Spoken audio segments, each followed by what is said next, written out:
Sa ngalan ng Ama, ng Anak at ng Espiritu Santo. Amen. Ang pagkapalan ng ating Panginoong Jesucristo, ang pag-ibig ng Diyos Ama, at ang pakikipagkaisa ng Espiritu Santo naway sumainyong lahat. At sumainyo rin. Mga kapatid, halinang dumulog sa banal na hapag ng Panginoon. At upang tayo maging marapat makibahagi sa ating pagdiriwang, aminin natin ang ating mga kasalanan. Inaamin ko Sa makapangyarihang Diyos at sa inyong mga kapatid, na lubha ako nagkasala sa isip, sa salita at sa gawa, at sa aking pagkukulang. Kaya isinasamo ko sa mahal na Birhen Maria, sa lahat ng mga anghel at mga banal, at sa inyong mga kapatid na ako'y ipanalangin sa Panginoong ating Diyos. Kaawaan tayo na makapangyarihang Diyos, patawarin tayo sa ating mga kasalanan at patnubayan tayo hanggang sa buhay na walang hanggan. Amen. Amen.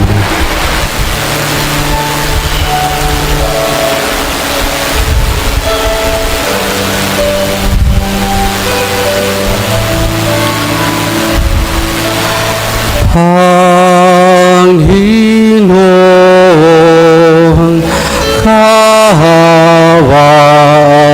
mo kami.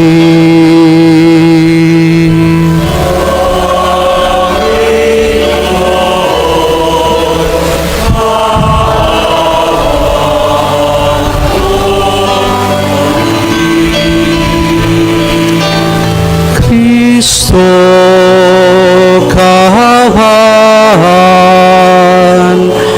mo kami.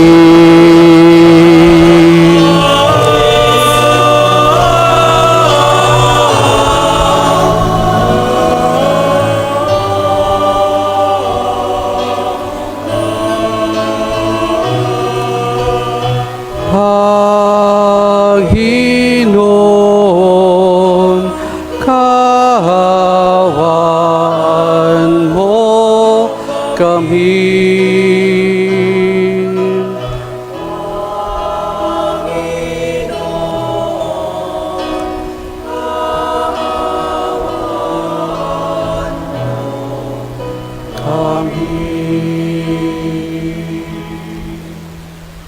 Luwalhati sa Diyos sa kaitaasan.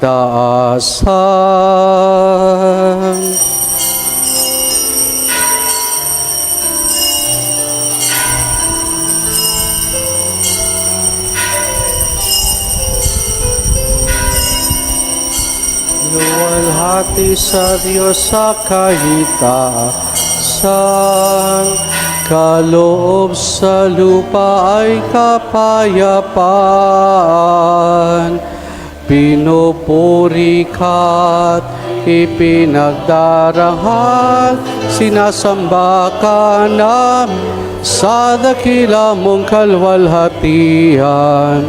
Panginoon naming Diyos, Hari ng langit, Amang makapangyarihan, Panginoong Hesukristo, bugtong na anak ng Diyos, Kordero ng Ama, ikaw na nag-aalis ng mga kasalanan ng sanlibutan. Tanggapin mo ang aming kahilingan, ikaw na naluklok sa kanan ng Ama, maawa ka sa amin. Ikaw lamang ang banal, Panginoong Hesukristo, kasama Espiritu.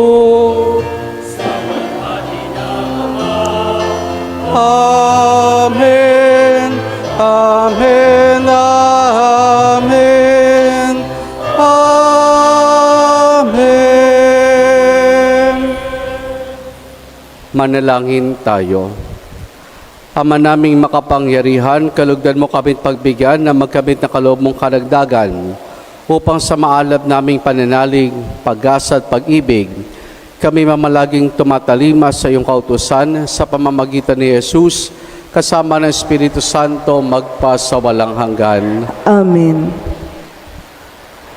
Sa unang pagbasa, itinuturo ng aklat ng karunungan na bagamat lubhang makapangyarihan ng Diyos, pinairal niya ang habag sa kanyang paghatol dahil nauunawaan niya ang kahinaan ng tao.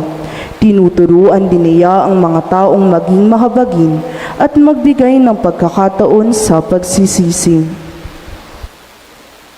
Ang salita ng Diyos mula sa aklat ng karunungan. Lahat ng bagay ay nasa ilalim ng iyong pangangalaga, at walang ibang Diyos na dapat mong pagsulitan ng iyong mga hatol. Sa iyong lakas nagmumula ang iyong katarungan, at maaari kang magpakita ng habag kanino man, sapagkat ikaw ang Panginoon ng lahat. Ipinamamalas mo ang iyong lakas sa nag-aalinlangan sa iyong ganap na kapangyarihan. At pinarurusahan mo ang sinumang nakakatalastas nito, ngunit nangangahas na di kapansinin. Walang hanggan ang kapangyarihan mo, ngunit mahabagin ka kung humatol.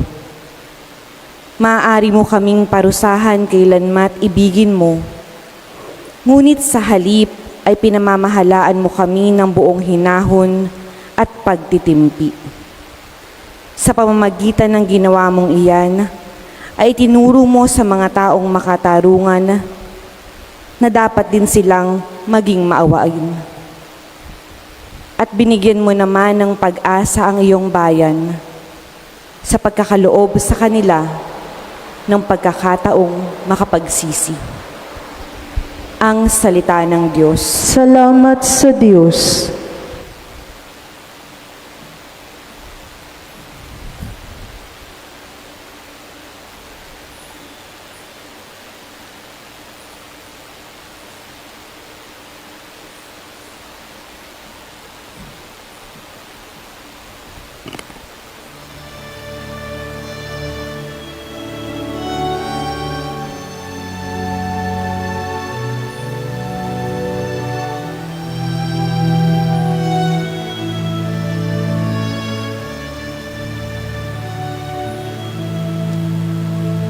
Poon, ikaw ay mabuti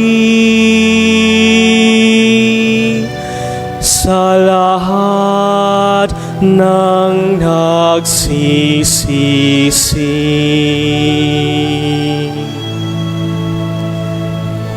Poon, ikaw ay mabuti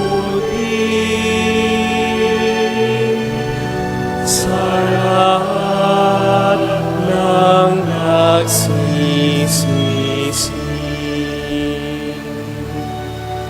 Mapagpatawad ka at napakabuti sa dumadalangin at sa nagsisisi. Ang iyong pag-ibig ay mananatili.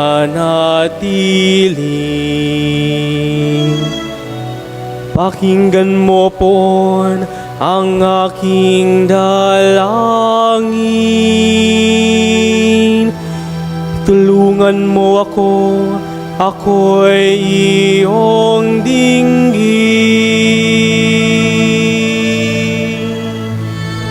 Poon, ikaw ay mabuti sa lahat ng nagsisisi.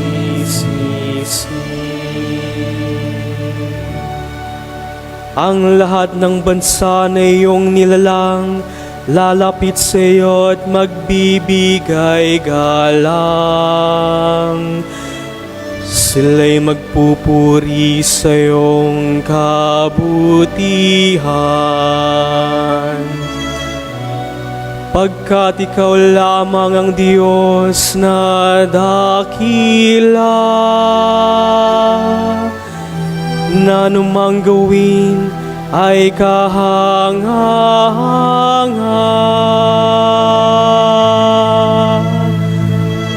Poon, ikaw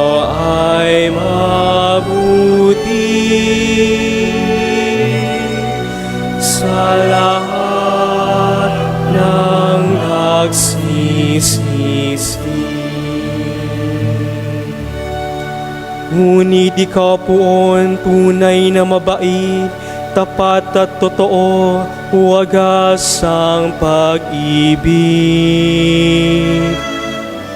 Lubhang mahabagit, banayad magaling. Ibaling sa akin ang awa mo't habag. Iligtas mo ako at bigyan ng lakas. Oo, ikaw ay mabuti sa lahat ng nagsisisi.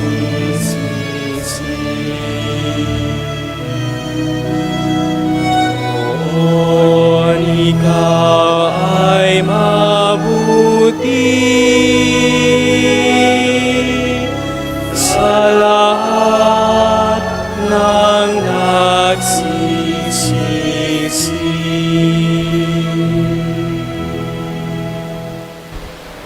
Sa ikalawang pagbasa, ipinangangaral ni Apostol San Pablo ang tulong ng Espiritu Santo sa ating pagtawag sa Diyos. Ang Diyos na rin ang gumagawa ng paraan upang tayo ay makakausap sa Kaniya. Ang salita ng Diyos mula sa sulat ni Apostol San Pablo sa mga taga-Roma. Mga kapatid, tinutulungan tayo ng Espiritu sa ating kahinaan.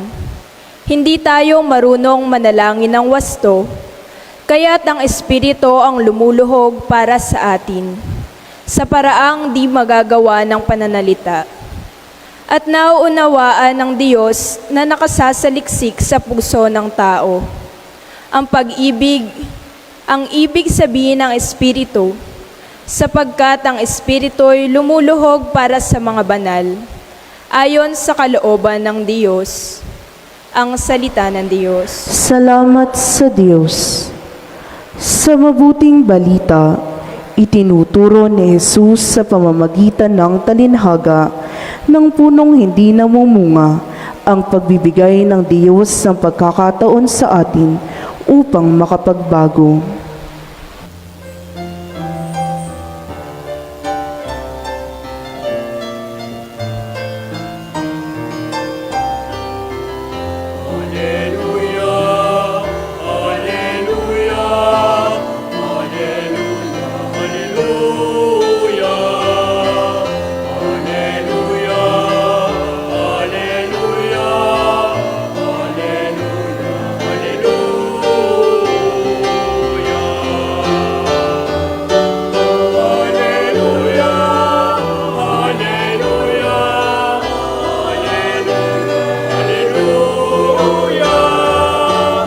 Alleluia, Alleluia, Alleluia, Alleluia.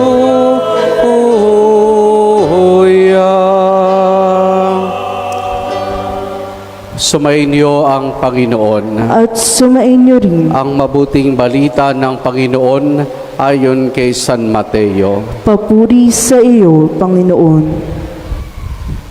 Noong panahong iyon, inilahad ni Jesus ang talinhagang ito sa mga tao.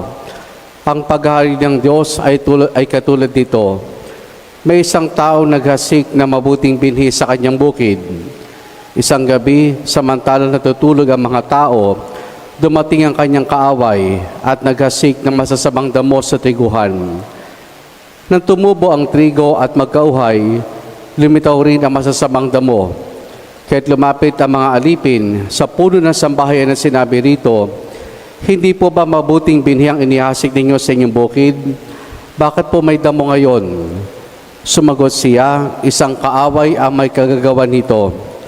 Tinanong siya ng mga utusan, bubunutin po ba namin ang mga iyon? Huwag, sagot niya, baka mabunot pati trigo. Hayaan ninyong lumago kapa hanggang sa anihan.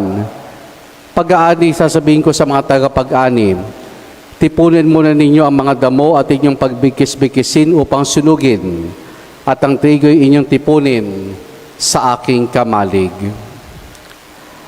Ang mabuting balita ng Panginoon. Pinupuri ka namin, Panginoong Hesukristo. Magandang umaga po sa ating lahat. Magandang umaga po naman. Happy Sunday po. Pakibati mga tabi natin, Happy Sunday. Sila po ay ating itian. Happy Sunday po sa ating lahat.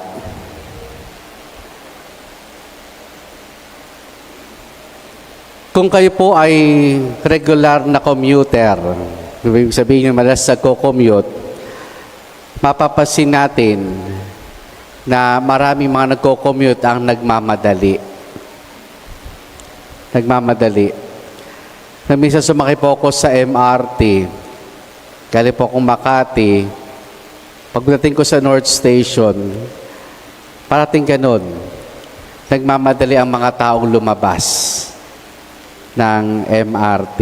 Noon nagtataka ako, na minsan natatawa pa ako. Sabi ko, ba't kaya sila nagmamadali? Eh, dito na nga dumating na sa destinasyon. Bakit pa nagmamadali? Sa dahilan pala, siguro, kaya nila umuwi. O dili kaya, baka wala na silang masakyan na jeep o bus pauwi sa kanilang mga lugar. Paglabas kasi sa opisina, sabay-sabay iyan, kaya maraming mga nagko-commute, baka kakaunti ang kanilang masasakyan, kaya lahat ay nagmamadali, lahat ay nag-uunahan. Mga kapatid, kayo ay kalabing-anim na linggo sa karaniwang panahon, muli ay ating natunghayan na isa na namang talinhaga tungkol sa paghahari ng Diyos. Last Sunday, ang napakinggan natin yung talinhaga ng maghahasik o ng ng isang magsasaka. At ngayon ay ating napakinggan ang pagsasama ng trigo at ng damo. Ng trigo at damo. Nung tinanong ng mga alipin, bubunutin na ba natin? Anong sabi? Huwag. Kasi baka parehong mabunot. Pag binunot mo ang damo, posibleng mabunot din ang trigo kasi ang kanilang mga ugat ay nagkasalasalalak na. Pero sa likod ng ganong katotohanan, iti nagpapaiwatig na sa simbang tinatag ng Panginoon ay parehong magkasama na bubuhay ang mabutit masama, ang banal at makasalanan. Kaya hindi sa ating sariling pagkatao. May pagkakataon, mabuti tayo, mabait tayo, at may pagkakataon na namamayani ang kasamaan sa ating sariling pagkatao. Pero sa linggong ito, ang nais kong pagtuunan ng pansin sa pagninilay ay yung naging tugon ng utosad. Bagamat ito isang tanong, pero parang iyon yung kanyang suggestion. Bubunutin na po ba natin ang mga iyon? Parang nagmamadali. Parang nagmamadali. Bunutin na kagad natin na sa gayon ay pag-aani ay alam natin na ito yung aanihin lamang natin ay ang mga trigo at hindi kasama ang masasamang damo. Bunutin na natin. Nagmamadali. Ikaw, madalas mo bang matagpuan ng sarili na nagmamadali? Madalas mo bang matagpuan ng sarili na nagmamadali? Katila bagang baka kayo'y nakikipag-unahan sa inyong kapwa. Lahat naman ho tayo nagmamadali. Dumarating pagkakataon sa ating buhay, nagmamadali tayo. Pero bakit nga ba tayo nagmamadali? May iba't ibang dahilan. Isa dito, hindi natin kasi alam ang prioridad natin sa ating buhay. Hindi natin alam ang prioridad natin sa ating buhay. Madami ka mang gawain, kaya ka nagmamadali. At dahil madami kang gawain, kinakailangang matapos ang lahat ng ito. Pero kakayanin ho ba? Hindi. Kasi nga sa sobrang dami, lahat gusto mong tugunan, lahat gusto mong matapos, pero sa bandang huli, dahil lahat ay tinugunan mo, baka hindi lahat, o baka hindi lahat natapos, o baka wala kang natapos. Kaya anong paalala sa atin? Set our priorities sa mga ginagawa natin. Nung si Jesus, nung isugo niya ang kanyang mga apostol, anong sabi niya? Hanapin niyo muna ang nawawalang sambahayan o nawawalang tupa sa sambayanan ng Israel. Dito muna kayo mag-focus. Ito muna ang prioridad ninyo. Yung hanapin ang nawawalang tupa sa sambayanan ng Israel. Kaya siguro tayo nagmamadali dahil nga hindi natin alam kung alin ang priority natin sa ating buhay. Kung tutugunin naman natin kaagad lahat, nagiging maayos kaya ang resulta, nagiging mabunga kaya ang ating ginagawa. Totoo, marami tayong ginagawa. Mula pagising sa umaga hanggang sa pagtulog natin, marami tayong iniisip, marami tayong mga alalahanin. At sa dami nito, gusto natin lahat matugunan. Hindi ka naman si Darna, hindi ka naman si Superman para tugunan na lahat ng iyan. Kaya, set our priorities. Set our priorities. Pag nakita mo at nalaman natin kung ano yung prioridad sa ating buhay, hindi natin kinakailangang magmadali. Dahil isa-isa ito nating matutugunan. Pangalawang dahilan kung bakit maraming tao nagmamadali ay ito. Sa sobrang pagdurusa, sa sobrang paghihirap. Ang tao ngayon, ang focus sa ngayon, yung present moment. Bakit? Kasi minsan naisip natin, haabutin pa kaya ko ng kinabukasan? Masisikatan pa kaya ko ng araw kinabukasan? At dahil sa ngayon ang focus natin, lahat ay minamadali natin. Kasi nga, hindi tayo sigurado kung darating pa ba ang bukas para sa atin o daratnan natin ang bukas. Parang pelikula. Ano may pelikula ni Sharon, ni Vilma? Darating pa ba ang bukas?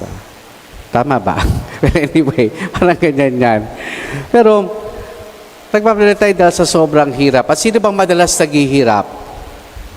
Sino madalas naghihirap? Nagdurusa? Yung mga dukha. Kaya pansinin niyo po yung mga dukha, madalas nagmamadali iyan. Imbitahan mong kumain sa isang handaan. Halimbawa, meron kang mga kapitbahay. Sabihin natin na medyo, yun, alam mong dukha sila.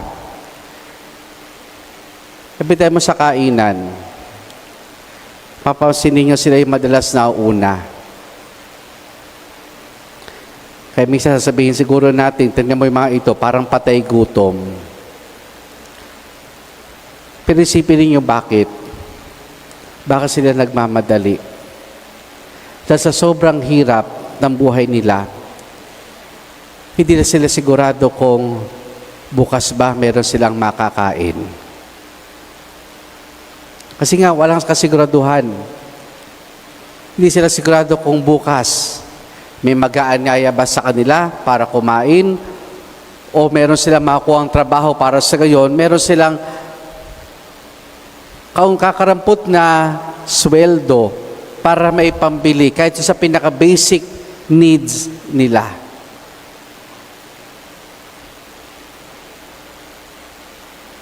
Kapag mayroong magbibigay ng ayuda, nag-uunahan sa simpleng dahilan, sa dulot ng hirap ng kanilang buhay, sa kanilang paghikahos, sa kanilang pagdurusa, hindi na sila sigurado. Meron pa kayang bukas tayong daratnan o meron kaya tayo makakain pa bukas. Kaya kaunting pangunawa ang hiling nila.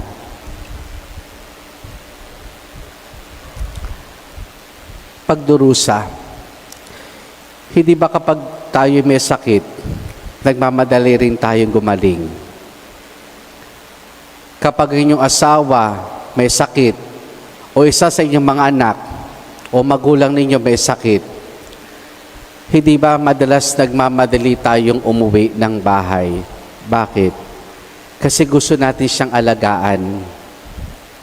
Kasi gusto natin na yung bang maibsan, yung hirap na nararanasan niya dulot ng kanyang sakit. Marami sa atin na nagmamadali dahil nagdurusa, nahihirapan. At dahil diyan, ang focus natin ay yung sa ngayon. Dahil hindi tayo sigurado kung yung bukas ba ay abutin pa natin o kung may darating pang bukas sa ating buhay. Yung panghuli, sabi na sa obispo, marami nagmamadali dahil baka wala ng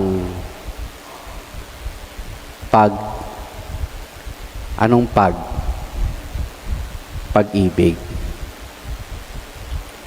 O baka kulang na sa pag-ibig. Pag ikaw kasama ko at ako'y nagmamadali, ano kayang ibig sabihin nun?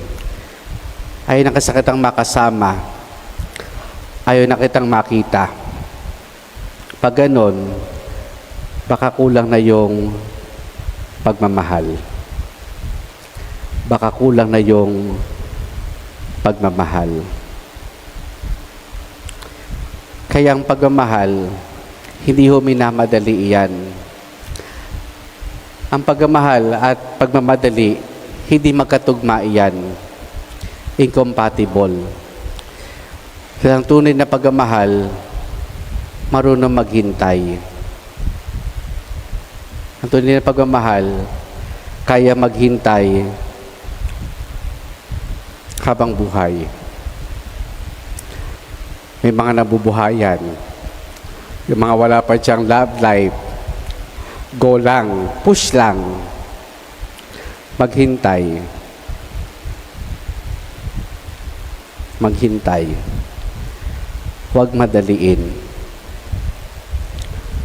Sa ating unang pagbasa, ang sabi sa Aklat ng Karunungan, sa gitna ng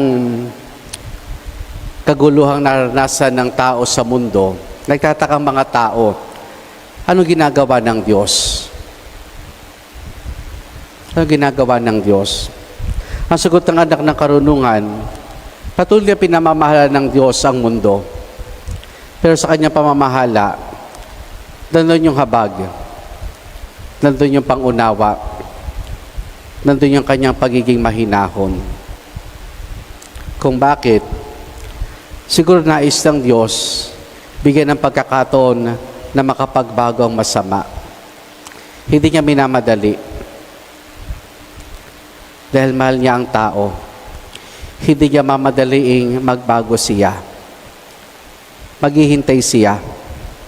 Dahil mahal niya ang tao. Tatandaan ko, sabi ng matatanda, ang masamang damo, matagal mamatay.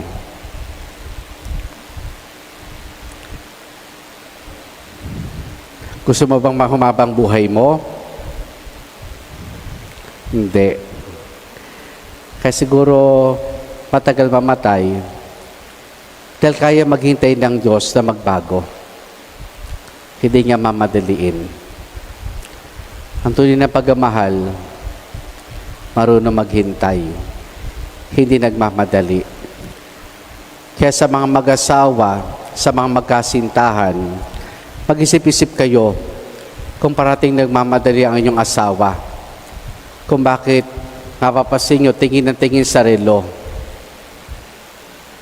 Baka kulang na sa pagmamahal. Dahil minamadali na niya ang lahat. Bakit ka nagmamadali? Maraming dahilan. Maraming dahilan. Iba valid, iba nagkakraming. Pero sabi nga, in God's time, lahat ay magiging maayos. In God's time, the right time, lahat ay magiging maayos. Hindi kinakailangang magmadali. Magtiwala sa pamamaraan at pagkilos ng Diyos. Amen.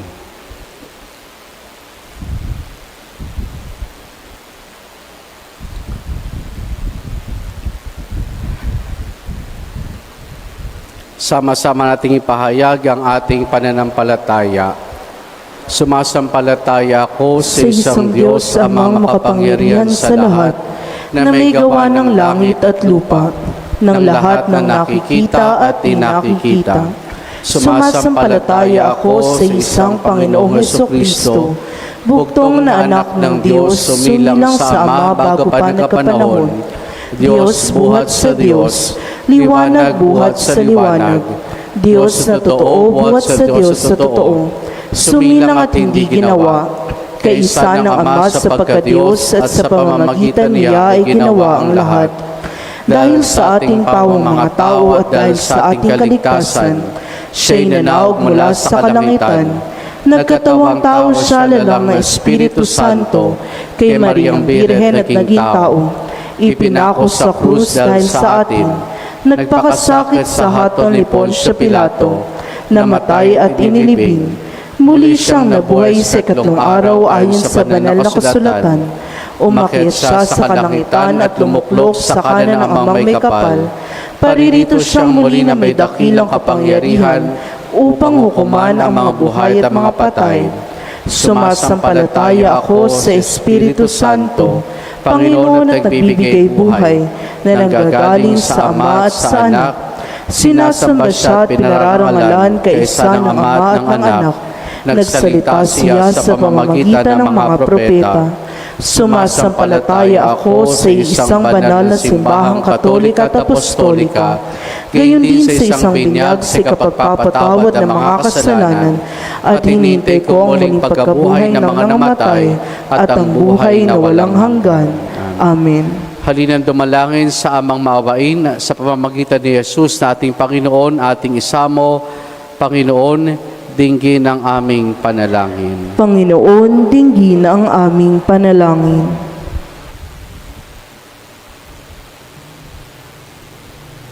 Upang patuloy na ipangaral ng simbahan ang paghihintay sa itinakdang panahon ng anihan, na siya ring panahon ng Panginoon, manalangin tayo sa Panginoon. Panginoon, dinggin ang aming panalangin. Upang pawiin ng nag-uumapaw na biyaya ng Diyos ang binhing inihasik ng kaaway sa puso ng tao, manalangin tayo sa Panginoon. Panginoon, dinggin ang aming panalangin. Upang tularan ng mga hukom at mga nasa kapangyarihan ang halimbawa ng makatarungan at mahinahong Panginoon, manalangin tayo sa Panginoon. Panginoon, dinggin ang aming panalangin. Upang mapabilang tayong nabubuklod bilang isang bayan sa mga trigong titipunin sa kaharian ng Diyos sa araw ng pag-aani, manalangin tayo sa Panginoon. Panginoon, dinggin ang aming panalangin. Upang magningning na parang araw sa kaharian ng Diyos ang mga kapatid nating yumao, Manalangin tayo sa Panginoon. Panginoon, dinggin ang aming panalangin. Amang maawain, dinggin ang aming panambitan at iyong itulot na kami maging matyaga at matapat hanggang sa panahon ng pag-aani para sa inyong kaharian sa pamamagitan ni Jesus kasama ng Espiritu Santo magpasawalang hanggan. Amen. Pag-aalay.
Manalangin kayo mga kapatid upang ang paghain natin ay kalugdan ng Diyos sa Amang makapangyarihan. Tanggapin nawa ng Panginoon itong paghahain sa iyong mga kamay, sa kapurihan niya at karangalan sa ating kapakinabangan at sa buong sambayanan niyang banal. Ama naming lumikha, lahat ng iyong mga paghaing ipinagutos nung araw ay iyong pinagtibay sa sanghaing hantungan ng tanan.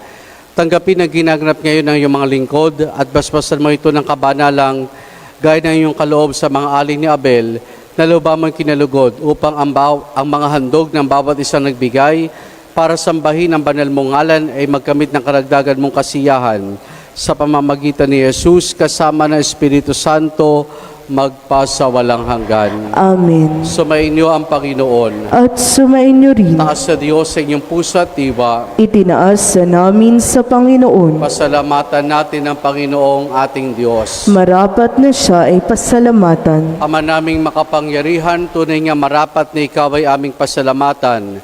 Ang iyong mga supling na nagtaksil ay nagbabalik kayon sa iyong pagiliw. Bunga ng malasakit na ang anak mong masunurin at ang Spiritong bigay upang lahat ay kupkupin.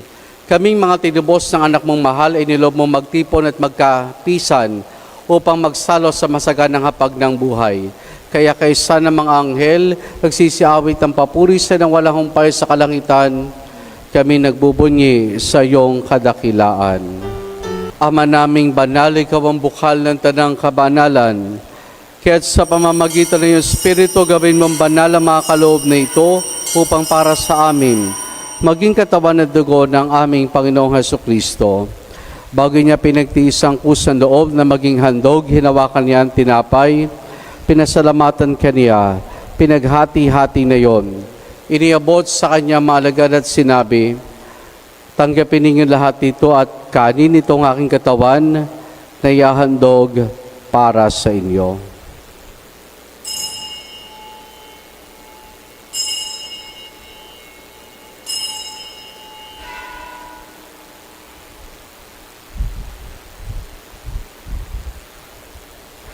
Gayun din naman nang matapos ang hapunan, hinawakan niya ang kalis. Muli kanyang pinasalamatan. Iniabot niya ang kalis sa kanya malagad at sinabi, tanggapin ninyo lahat ito, tinumin itong kalis ng aking dugo, ng bago't wala hanggang tipan. Ang aking dugo na ibubuhos para sa inyo at para sa lahat sa kapagpapatawad ng mga kasalanan. Gawin ninyo ito sa pag-alaala sa akin.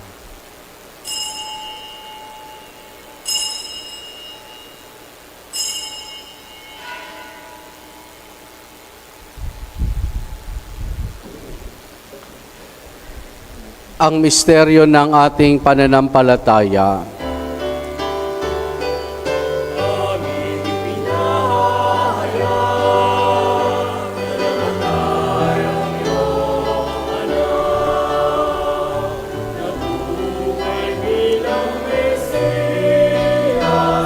At magpabalik sa wakas.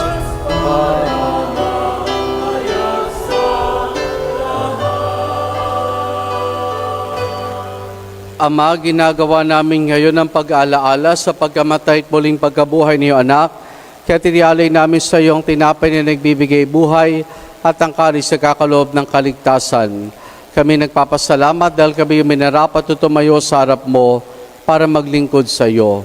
Isinasamo namin kaming magsasalo-salo sa katawan at dugo ni Kristo ay mabuklod sa pagkakaisa sa pamamagitan ng Espiritu Santo.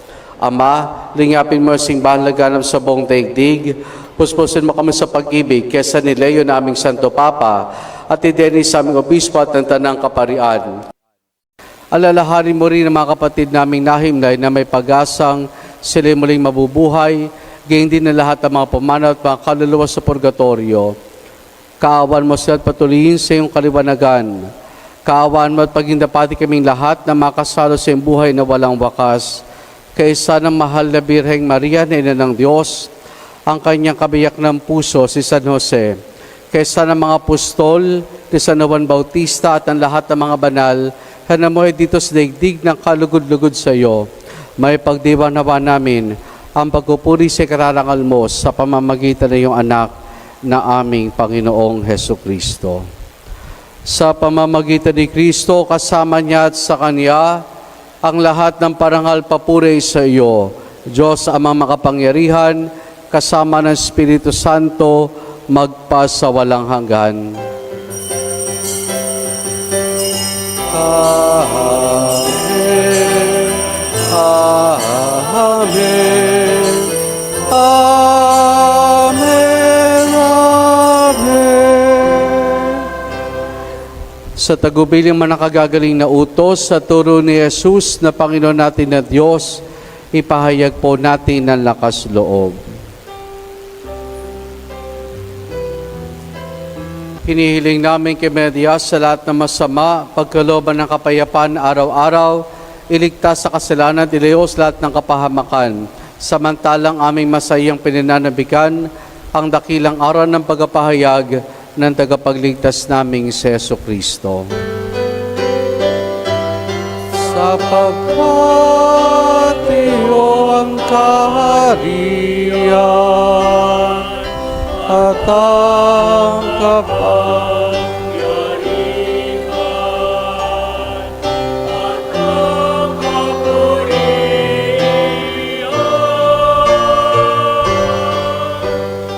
magpakailanman. Amen. Panginoong Jesucristo, sinabi mo sa iyong mga apostol, kapayapaan ang iniwan ko sa inyo, aking kapayapaan ang binibigay ko sa inyo. Tunghayan mo ang aming pananampalataya at huwag ang aming mga pagkakasala. Pagkalooban mo kami ng kapayapaan at pagkakaisa ayon sa iyong kalooban, kasama ng Espiritu Santo magpa sa walang hanggan. Amen.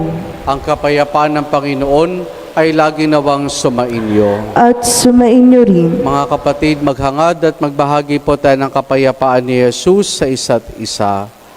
Peace be with you po.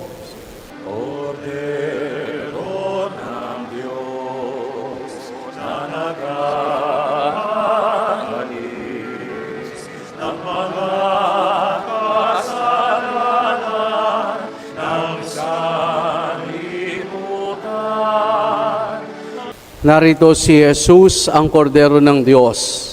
Siya nagali sa mga kasalanan ng sanlibutan.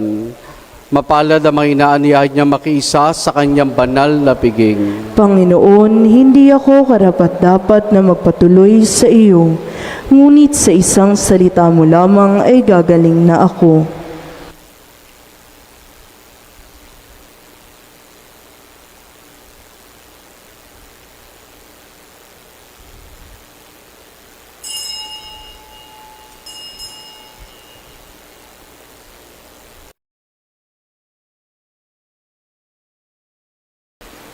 Ama naming mapagmahal, manatili kang kapili ng iyong sambayanan na ngayon pinapakinabang mo sa sariling buhay.